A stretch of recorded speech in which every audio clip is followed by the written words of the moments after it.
Condemn সেলের চার দেয়ালে হিটু শেখ। আসিয়া হত্যা মামলার রায়ের পর কন্ডেম সেলে কেমন কাটছে হিটু শেখের দিন, তা নিয়েই আমাদের আজকের প্রতিবেদন। মাগুরা জেলায় শিশুকন্যা আসিয়াকে ধর্ষণ ও হত্যাকাণ্ডের প্রধান আসামি হিটু শেখ। আদালতের দেওয়া ফাঁসির রায়ে এখন কন্ডেম সেল তার ঠিকানা। আলোচিত এ ঘটনার রায়ের পর থেকে কন্ডেম সেলের চার দেয়ালের ভিতরেই কেটে যাচ্ছে তার প্রতিটি দিন। কেমন কাটছে এই সময়, তাই থাকছে আমাদের বিশেষ প্রতিবেদনে। দীর্ঘ বিচার প্রক্রিয়া শেষে আসিয়া হত্যাকাণ্ডের দায়ে হিটু শেখের ফাঁসির রায় ঘোষণার দিন আদালত চত্বরেই তিনি ভেঙে পড়েছিলেন।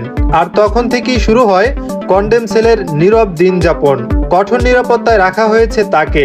একাই থাকছেন জেলের এক কক্ষের ভেতরে, যেটি কন্ডেম সেল নামে পরিচিত। সূত্র জানায় দিনের বেশিরভাগ সময়ই বিছানায় শুয়ে বা বসে কাটান হিটু শেখ। খুব বেশি কারো সঙ্গে কথা বলেন না। দুপুর ও রাতের নির্ধারিত খাবার নিয়ম মাফিক তাকে দেওয়া হয়। সাধারণ কয়েদিদের সঙ্গে তার উঠা বসা নেই, এমনকি হাঁটা চলার সুযোগ রয়েছে সীমিত। কন্ডেম সেলের কয়েদিদের জন্য আলাদা নিয়ম থাকে।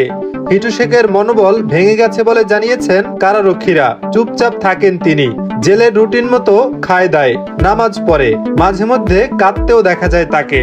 এখনো আপিলের আশায় আছে।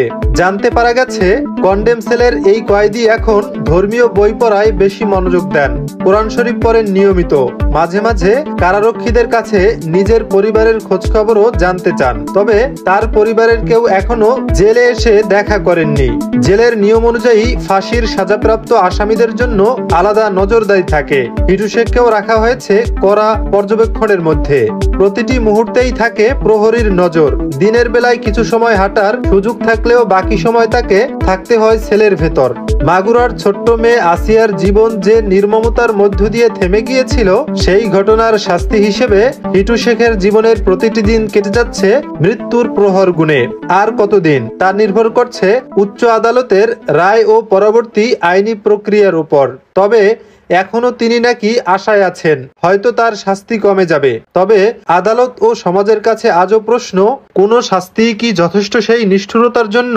এর আগে মাগুরার ৮ বছরের শিশু কন্যা আসিয়াকে ধর্ষণের পর তাকে ঢাকার সম্মিলিত সামরিক হাসপাতালে ভর্তি করা হলে একদিন পরেই কর্তব্যরত চিকিৎসক তাকে মৃত ঘোষণা করেন। এরপরই মামলা গড়ায় আদালতে এবং ফাঁসির রায় হয় হিটু শেখের। প্রিয় দর্শক, এখন দেখার বিষয় হিটু শেখের পরবর্তী মৃত্যুদণ্ড হয় নাকি আপিল করার পর তার মৃত্যুদণ্ড বাতিল করে দেওয়া হয়।